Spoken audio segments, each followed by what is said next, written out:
Sí. Pues buenos días. Qué bueno que estamos juntos una vez más, queriendo aprender del Señor, aprendiendo de Él para ponerlo en práctica en nuestro vivir diario. Y sobre todo en unos días tan especiales como han sido pues la Semana Santa y esta semana de Pascua. Y como lo estuvimos viendo en fechas anteriores, pues vamos aprendiendo cada día qué es lo que verdaderamente tiene como significado cada uno de esos días que son importantes para nosotros. El día de hoy vamos a ver un poquito, y digo un poco porque sería un estudio muy largo, el querer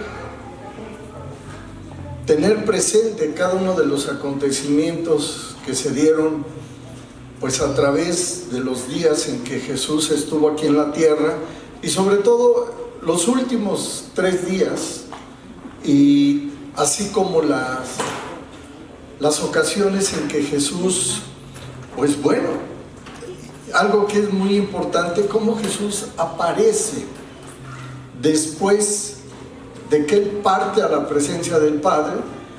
¿Cómo es que Jesús aparece? Y en esas apariciones, yo creo que es en lo que nos vamos a concentrar un poquito el día de hoy, en las apariciones que Jesús tuvo. Hay ocasiones en que llegan a preguntar a algunas personas si las personas que parten a la presencia del Señor después se nos aparecen. ¿Sí se aparecen o no se aparecen? Y yo te quiero decir, la Escritura nos dice que cuando una persona parte a la presencia del Señor,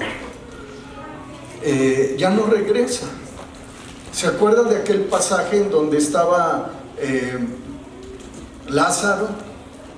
En donde estaba el rico y Lázaro, y todavía le decían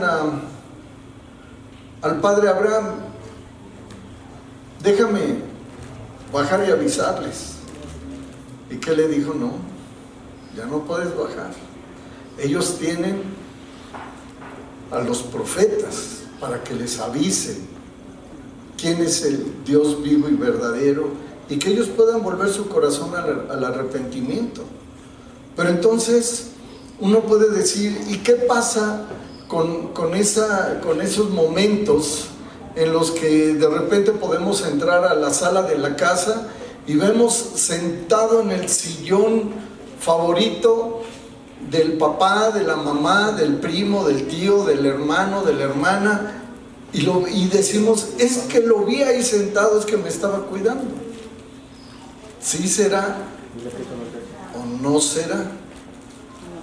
Yo te quiero decir algo, que antes de exponer esto,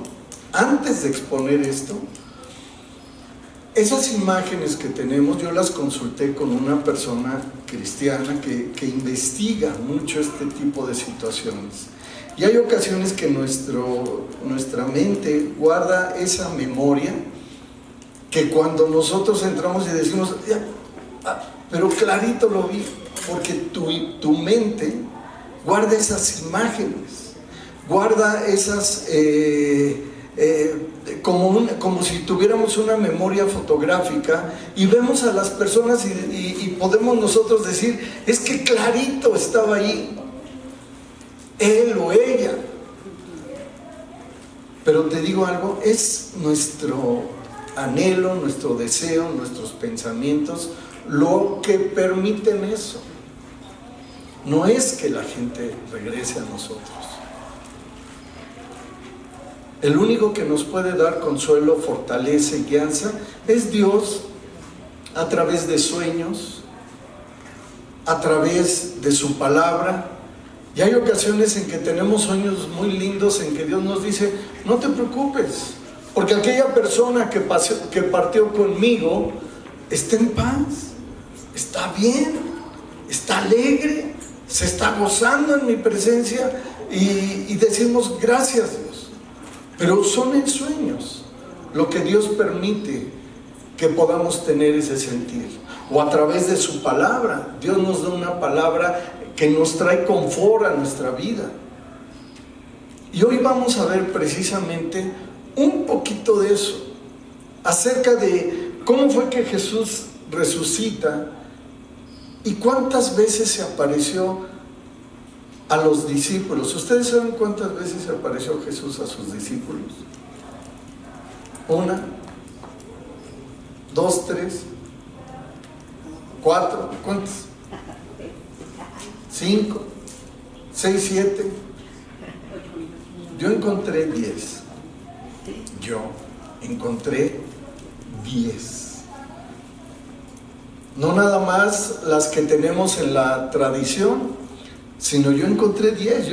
Hoy las vamos a repasar, porque también es bueno que nosotros tengamos un conocimiento histórico de lo que pasa.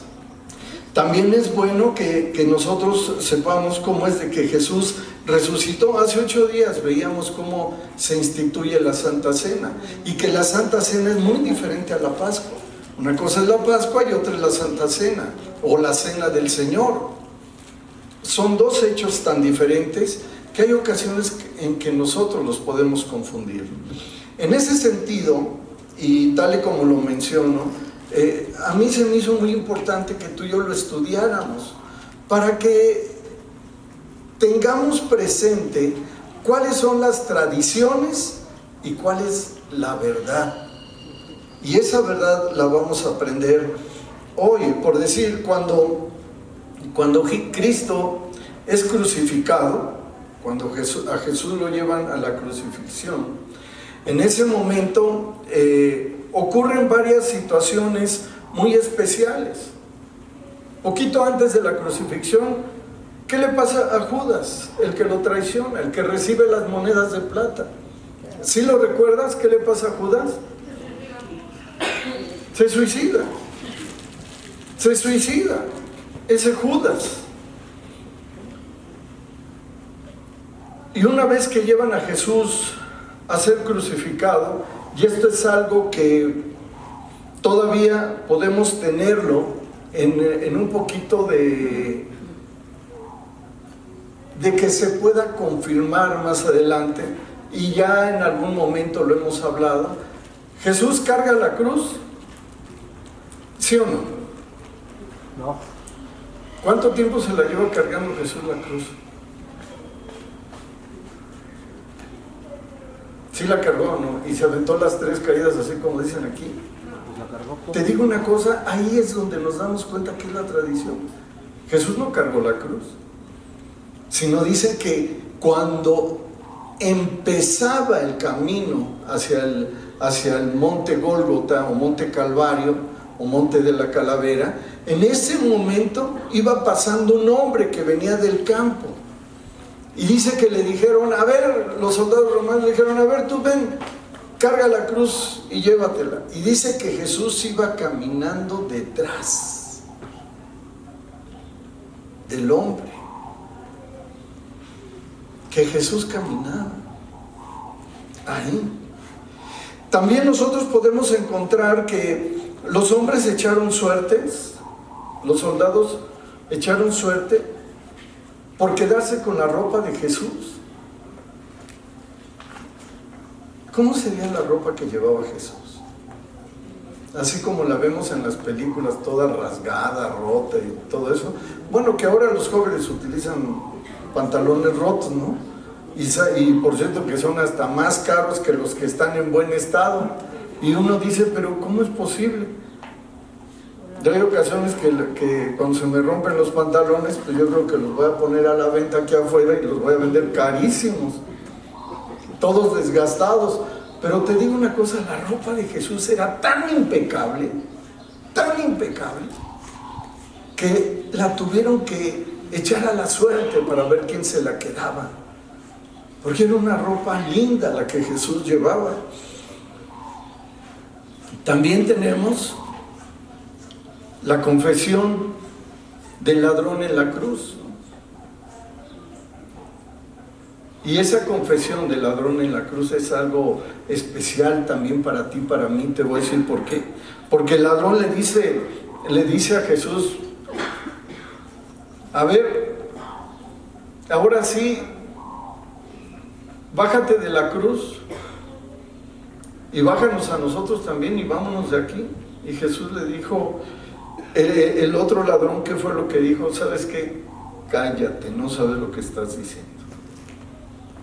Dice, porque nosotros hemos hecho más. Mas este hombre es inocente. Y también Jesús en algún momento ahí, mientras estaba en la cruz, dice: ¿qué me costaría pedirle a mi Padre que mandara una legión de ángeles para que nos sacaran de aquí, para que nos quitaran? Pero Jesús sabía que se tenía que cumplir tal cual el propósito por el cual había llegado a la cruz. Y lo aceptó. Hay ocasiones que ni siquiera tú y yo somos capaces de aceptar con qué propósito llegamos tú y yo aquí a la tierra. ¿Qué propósito tenemos? Y ¿sabes qué? Cuando tú y yo descubrimos el propósito, que tomados de la mano de Dios vamos a vivir una vida llena de gozo, llena de alegría, llena de paz. Vamos a vivir una vida sin angustia, sin temor, sin reprensión, sin estar sometidos debajo de nadie, sino llevando el yugo de Jesús, que dice Jesús: lleven mi yugo, que es fácil de llevar. ¿Problemas tendremos? Sí, vamos a tener problemas, pero tomados de la mano de Dios, ¿qué mal puede haber en nuestras vidas? Pero hay ocasiones que cuando nos soltamos de la mano de Dios y decimos: pues es que no puedo quedar mal con la gente que está alrededor mío. Señor, quisiera congregarme, pero yo no quiero que me critiquen, Dios. Yo no quiero perder la relación con mis padres, con mis hermanos, con mi esposo, con mi esposa. Yo no quiero romper eso, por eso no me puedo congregar. Pero eso sí, cuando te necesite, ahí te llamo, Dios.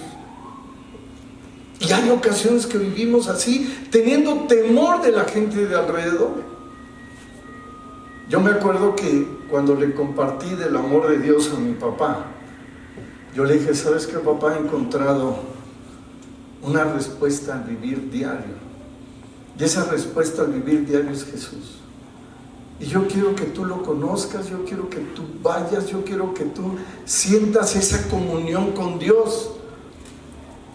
¿Y sabes qué fue lo que me dijo mi papá? Dice: no, yo no quiero ir a donde tú vas, porque capaz que me pasa lo que a Hidalgo, me van a excomulgar. Digo: Chihuahua, eso si no, yo no lo sabía. Dice: no, yo no quiero ir ahí. Ve una vez, pa. Ve una sola ocasión, papá. Ve ahí, a donde yo voy, vamos. Paso por ti, te llevo. No, si quiero yo iré. Y te aviso. Y te digo algo. Después de la primera ocasión que mi papá fue a escuchar un estudio bíblico como el que tenemos el día de hoy, nunca más dejó de asistir. Jamás dejó de asistir. Y apenas empezó a caminar con Dios, tomaba estudios bíblicos, clases, y servía. Y se puso a servir. Era de los hombres que llegaba temprano, les ayudaba a acondicionar el lugar, a trapear, y ponía sillas, y estaba pendiente de que todo funcionara bien. Y después me dijo: ¿sabes qué, hijo? Verdaderamente tenías razón. He conocido al Dios vivo y verdadero. Y vaya que mi papá en aquel entonces tendría, yo creo que, no sé, más de 60 años. Y reconoció a Dios como su único y suficiente Salvador. Y yo te quiero decir que así pasó con muchas personas. Cuando Jesús estaba en la cruz, el centurión romano, ¿qué fue lo que dijo? Cuando vio a Jesús colgado en la cruz y estaba a punto de entregar su alma, ¿qué fue lo que dijo el centurión romano? Verdaderamente este es el Hijo de Dios. Y te digo algo, no tengamos temor de la gente que esté alrededor nuestro, no tengamos temor de que si quedamos bien o quedamos mal. Tenemos que quedar bien con el autor y consumador de nuestra fe, que es Jesucristo. Y Él es el que nos ha dado la vida, y así como nos dio la vida, Él sabe cuándo es el día y el momento en que vamos a regresar a Él. Cuando a Jesús lo bajan de la cruz para sepultarlo, ahí es donde empieza ese lindo proceso de la resurrección de Jesús. Miren, Mateo 28, ahí vamos a leer un poquito, nada más un poco. En Mateo 28, en el versículo 2, a mí me encanta esta historia como la relata Mateo. Mateo y Lucas hacen unos relatos así como muy puntuales, muy específicos. Y dice, Mateo 28, versículo 1, pasado el día de reposo, o sea, después de que había terminado el sábado, al amanecer del primer día de la semana, esto sería el domingo, vinieron María Magdalena y la otra María a ver el sepulcro. Ahí van las mujeres a seguir a Jesús. Y esto es algo precioso, de que cómo las mujeres tienen esa sensibilidad de seguir a Dios, sensibilidad de caminar con Jesús. Las mujeres tienen ese propósito, esa sensibilidad, y qué bueno que las mujeres lo tienen, porque de esa manera también sus hermanos, sus esposos, sus padres van a ser alcanzados. Y dice aquí que vinieron María Magdalena y la otra María a ver el sepulcro. Y cuando llegan ahí al sepulcro, ven qué fue lo que pasó. Y hubo un gran terremoto. No dice que hubo un terremotito, no dice que hubo un temblor, sino dice que hubo como un gran terremoto. Dice que hubo un gran terremoto, y dice aquí, porque un ángel del Señor descendió del cielo y llegando removió la piedra y se sentó sobre ella. Aquí tenemos un hecho sobrenatural de lo que estaba anunciando la resurrección de Jesús. Llega, desciende el ángel, mueve la piedra, que se oyó como todo un gran terremoto, y se sentó encima de la piedra. Y su aspecto era como un relámpago. Ve nada más, ¿tú has tenido duda de cómo será un ángel del Señor? Aquí te están diciendo cómo es el ángel del Señor. Dice que su aspecto era como un relámpago y su vestido blanco como la nieve.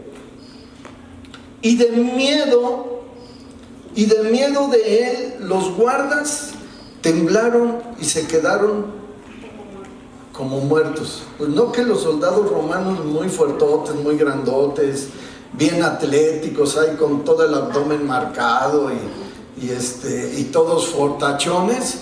¿Qué fue lo que hicieron cuando ven, ya ni siquiera a Jesús, cuando ven un emisario de Jesús que era un ángel, un emisario de Dios que era un ángel? Dice que lo vieron y se quedaron como muertos, temblando, como diciendo, ¿qué es esto?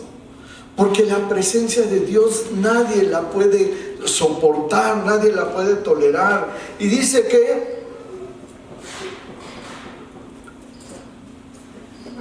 mas el ángel respondió, ¿qué fue lo que hizo? Respondió y dijo a las mujeres: no teman ustedes. Dice, miren, estos ya se quedaron aquí como muertos, los guardias. Pero ustedes, mujeres, no teman. Y ¿sabes qué, mujer? Tú no temas. Tú puedes ser un vínculo de bendición para tu casa. Por ti va a entrar la bendición a tu casa, pero tienes que aprovechar esa autoridad que Dios te está dando. Donde Dios te está diciendo a ti, mujer, no temas. No teman ustedes. Porque yo sé que buscan a Jesús, el que fue crucificado. Y aquí le están diciendo, mira, bien estás pensando, pero no tengas temor, porque estás buscando a Jesús, el que fue crucificado. ¿Y qué sucede en el versículo número 6? Le dicen, pero ¿sabes qué, mujer?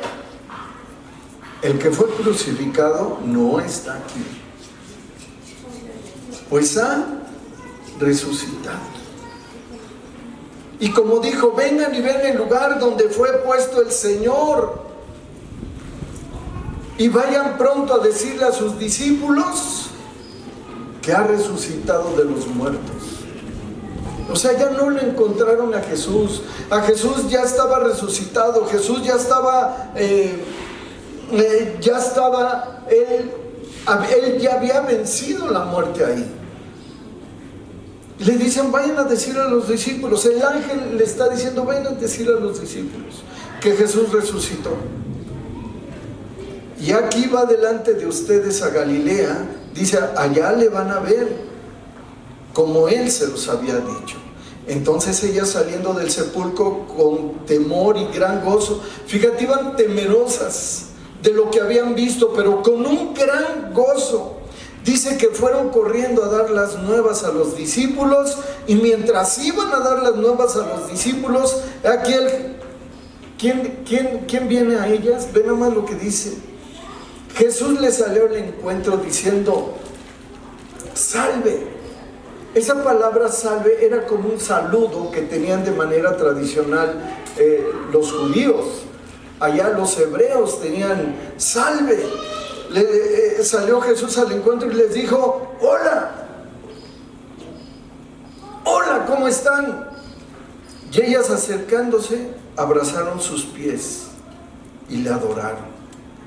Entonces Jesús les dijo, no teman, den las nuevas a mis hermanos para que vayan a Galilea, y allí me van a ver.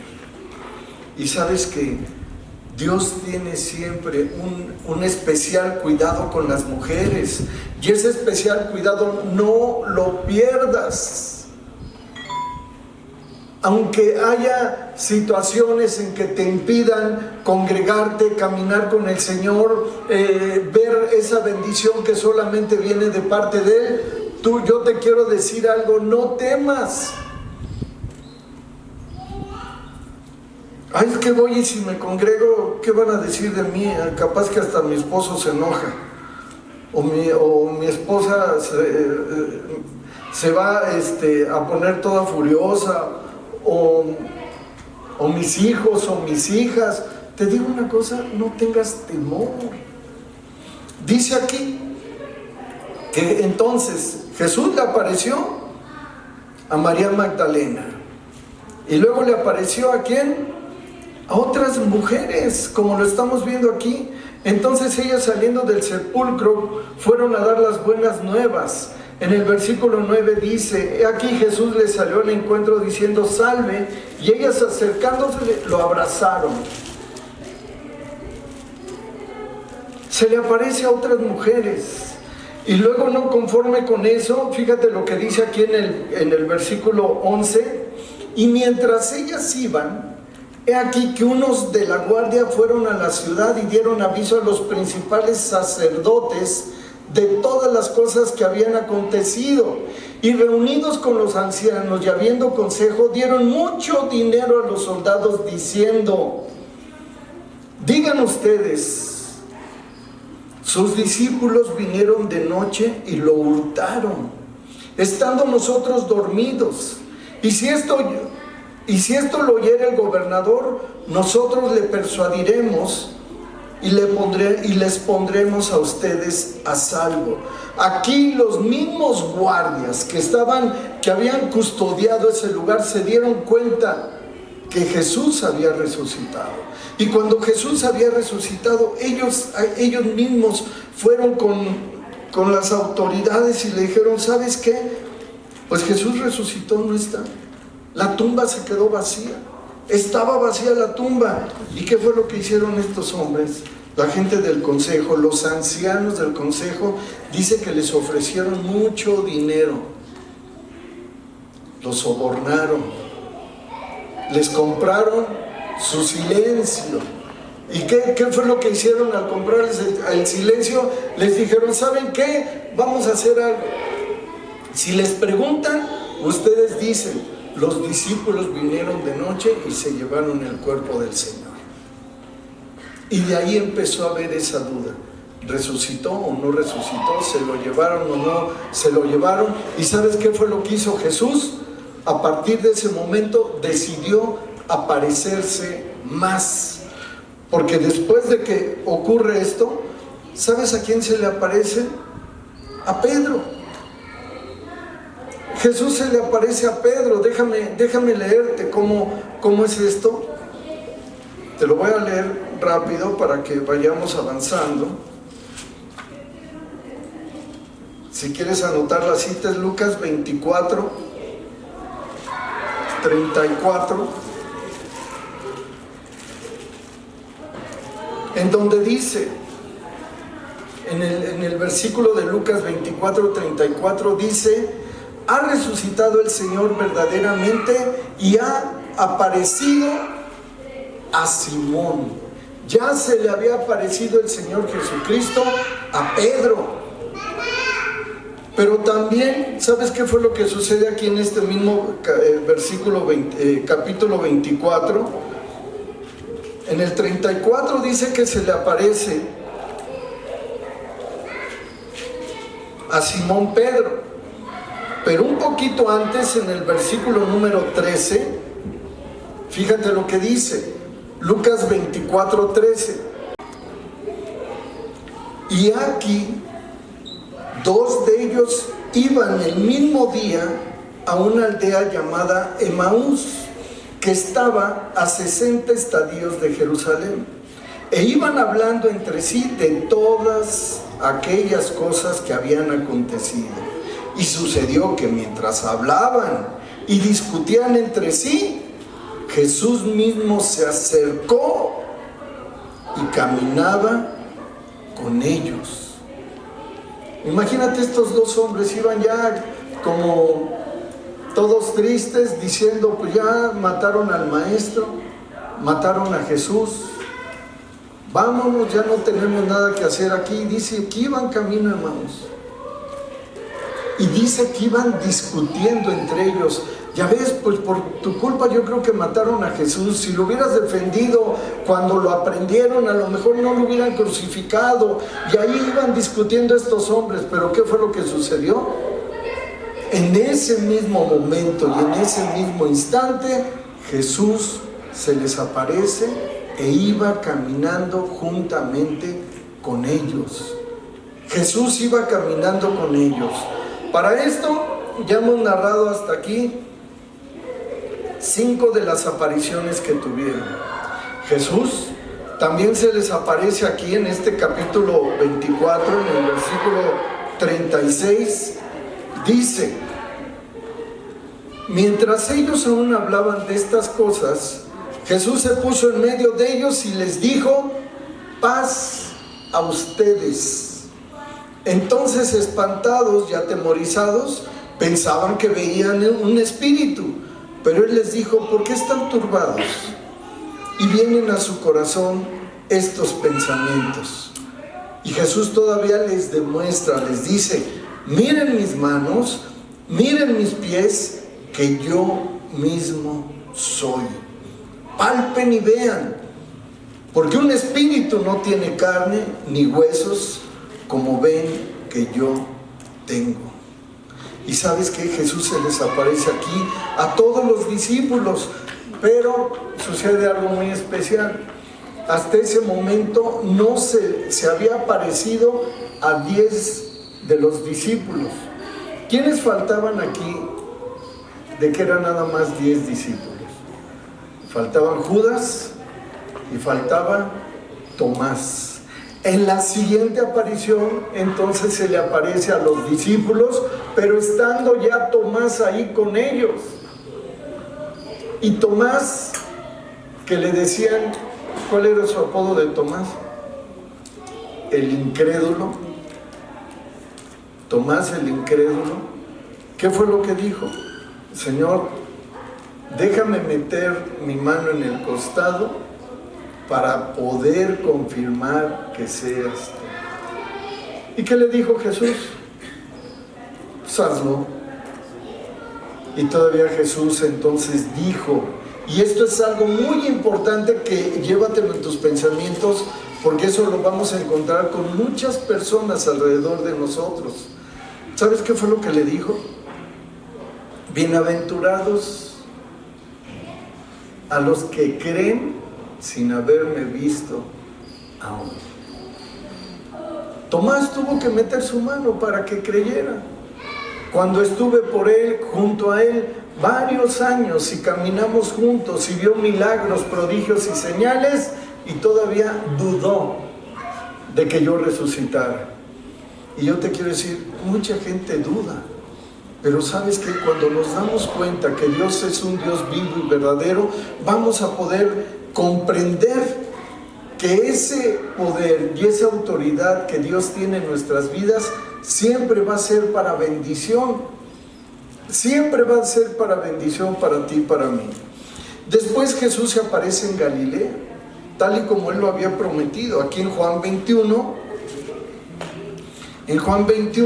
lo podemos encontrar.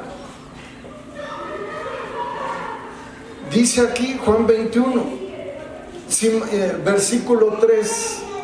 Juan 21, versículo 3 dice: Simón Pedro les dijo, voy a pescar.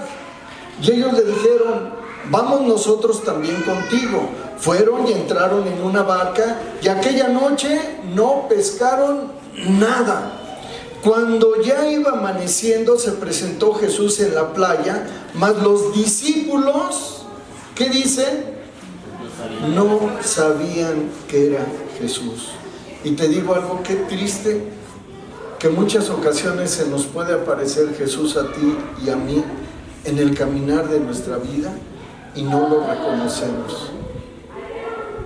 Y yo te quiero decir algo, tú y yo tenemos el poder y la autoridad para presentarles a nuestra familia a ese Jesús vivo, a ese Jesús verdadero. Y yo te quiero decir algo, muchas personas podemos decir, es que ¿sabes qué? Dios va a traer bendición a tu vida, Dios va a traer bendición a tus hijos, Dios va a traer prosperidad, Dios va a traer una familia con amor, una familia integrada. Y tú has de decir, bueno, eso va a ser en un futuro. Yo te lo quiero decir de una manera diferente. Y muchos de aquí que me conocen por años, esa promesa Dios me la hizo cuando había nacido nada más mi primer hijo. Y recién nacido estaba mi hija, que era el segundo. Y el tercero todavía ni siquiera nacía. Cuando Dios me dijo, es que si tú crees, Alejandro, verás la gloria de Dios. Si tú crees, verás a tu familia transformada, a tu familia adorando, a tu familia sirviéndome y alabando mi nombre. Y yo decía, Señor, pero ¿cómo va a ser posible? Dice, si tan solo creyeres. Y te digo algo, en aquel entonces yo le creía a Dios. En aquel entonces solo iba a cumplir apenas 24 años. Y yo dije, yo le creo a Dios. Y voy a empezar a caminar con Él. Los primeros años de mi caminar fueron difíciles, fueron conflictivos. Era entre que sí y no, entre que sí y no. Hasta que decidí un día que dijeron, las personas que quieran servirle a Dios, las personas que quieran servir, fíjate nada más, las personas que quieran servir como edecanes, al final de la reunión se acercan de este lado para hacer una lista y decirles cuándo les toca servir como edecán, para recibir a las personas, pasarlas que se sienten. Y en aquel entonces yo me acuerdo que en el lugar donde nos reuníamos poníamos 250 sillas para recibir a la gente. Y de esas 250 sillas, después de que las ponías, tenías que pasarles una franela húmeda para quitarles el polvo. Y esa era la función del edecán, limpiar las sillas y pasar a la gente. Yo dije, no importa, yo quiero estar así, yo voy a empezar, quiero servirle a Dios. Y así empecé, limpiando sillas, pero anhelando servirle a Dios. Y conforme empezó a pasar el tiempo y los años, todas aquellas promesas que Dios me había dado se cumplieron, todas. Ahora yo puedo ver a mis hijos, aquel hijo que yo tenía y que en aquel entonces tenía 3 años cuando yo conocí del Señor. Ese hijo ahora tiene 44 años, está casado y el 4 de mayo dice que nace su primer hija. Ya hasta tienen el nombre, se llama Alia. Y te digo algo, es precioso cuando Dios camina y contigo y te va llevando de la mano. Yo le dije, oye hijo, ¿y por qué tardaron 7 años en tener su primer hijito? Él se casó a los 37 años, se casó muy chiquito todavía, pero se casó. ¿Y sabes qué fue lo que sucedió? Cuando yo le dije, oye hijo, y pensando en todo esto, como vives aquí en Tuxtla Gutiérrez, ¿por qué te casaste hasta los 37 años? Ah, es que antes quise comprarle una casa a mi esposa para que pudiera llegar a un lugar digno, de acuerdo a lo que Dios dice. Le digo, a ver, ¿cómo de acuerdo a lo que Dios dice? Dices que si tú sabes cuando José se iba a casar con María, él le dijo, ¿sabes qué, María? Vamos a casarnos, pero mientras déjame hacer la casa, construir la casa a donde te voy a llevar a vivir. Ah, bien. Digo, bueno, y ahora que estás esperando a tu hijita, eso me lo dijo en enero, ahora que estás esperando a tu hijita, ¿por qué te tardaste todos estos años? Dices que yo estaba preparándome para que cuando naciera mi hija pudiera tener una recámara aparte. Y ven papá, vamos a mi casa.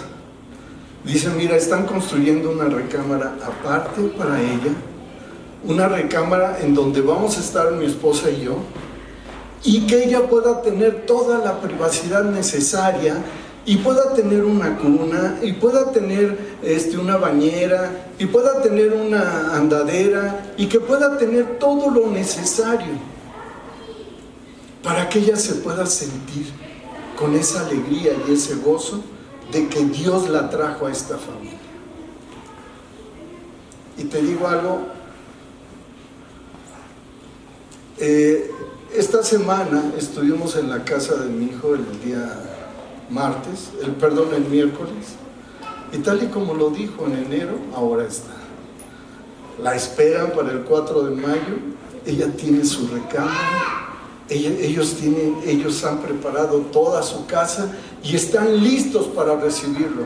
Pero yo te quiero decir, cuando hacemos las cosas confiando y de acuerdo al propósito de Dios,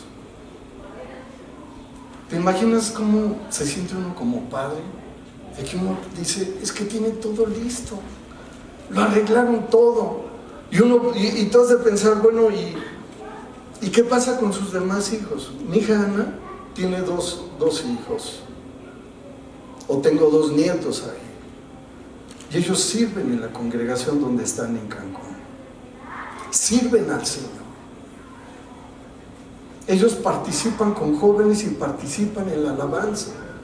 Mi hijo Ale participa con un grupo de matrimonios ahí donde se congrega, y él da ese curso allá.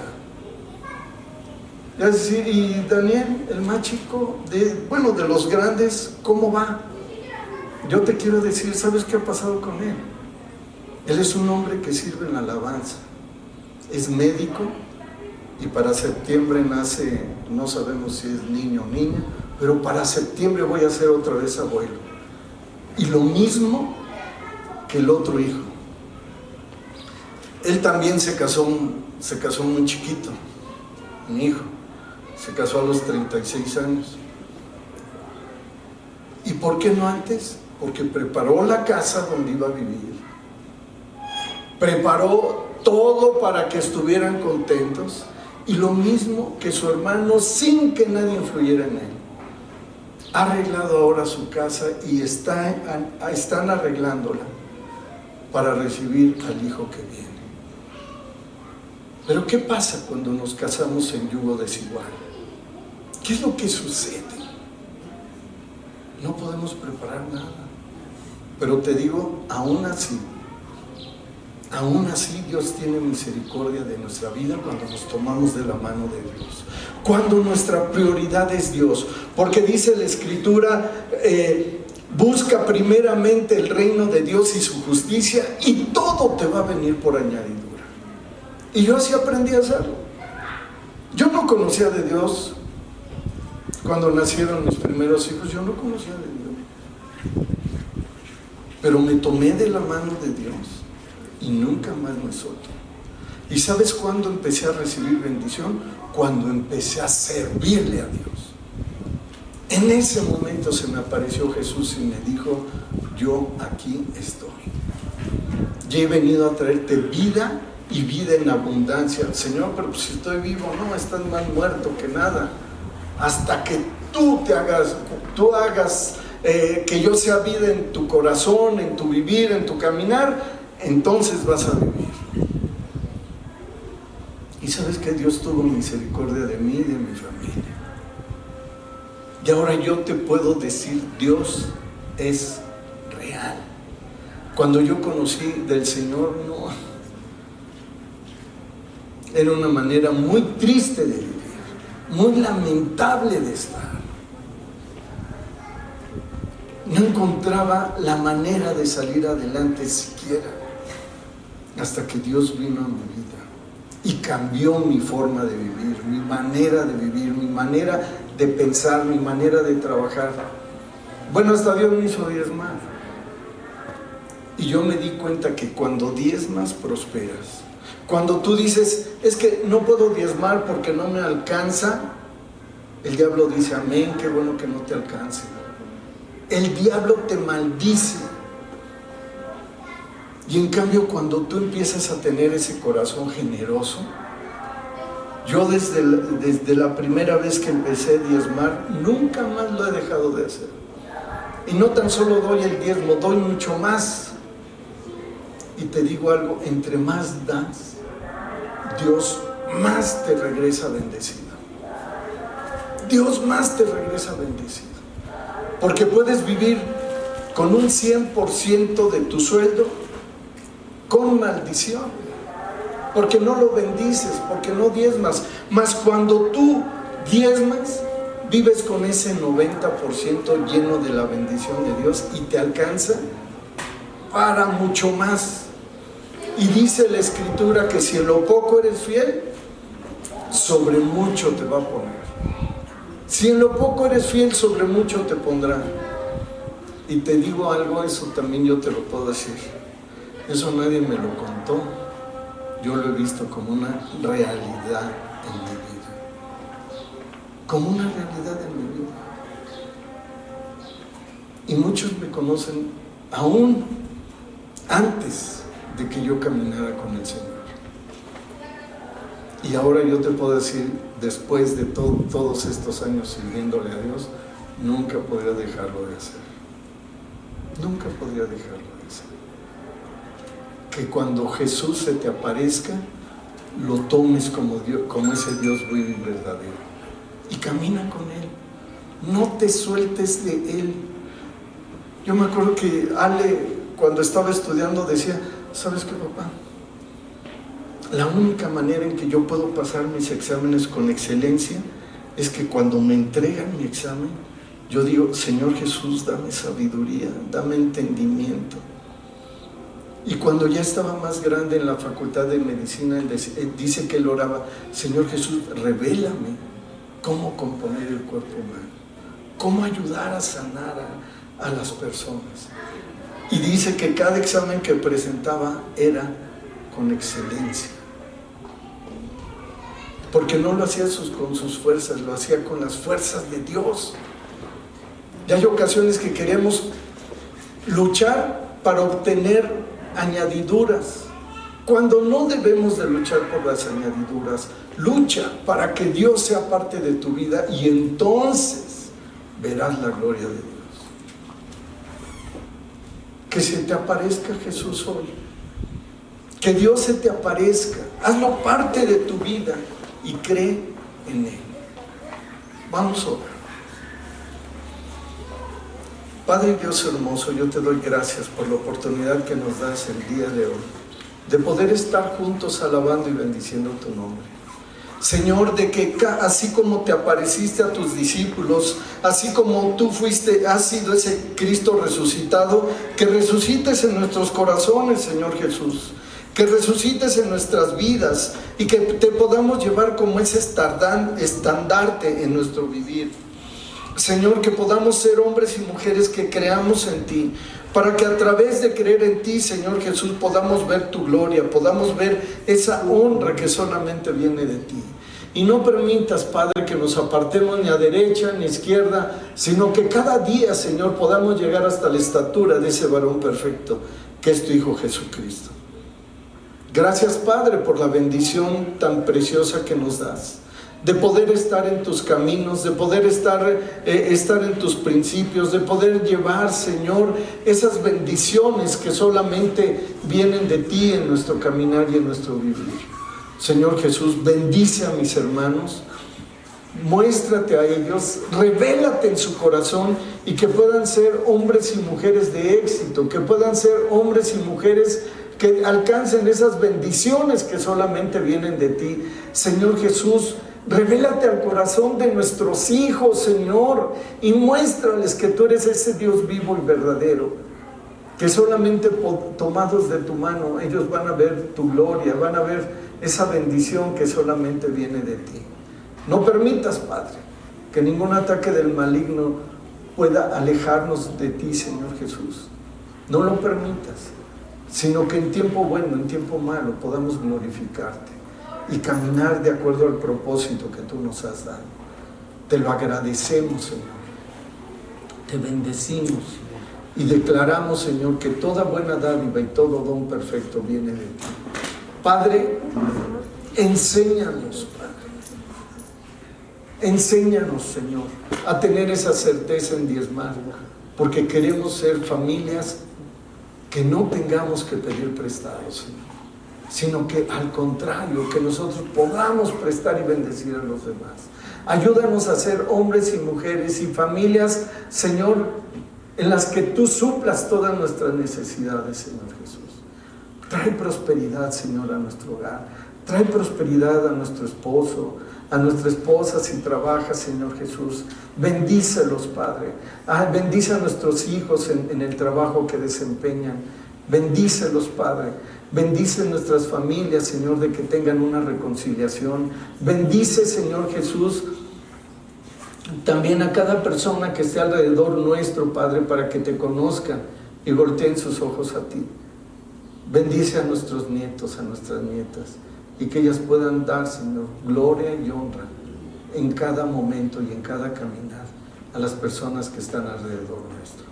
Señor, gracias te damos en el nombre de tu Hijo amado Jesucristo. Amén.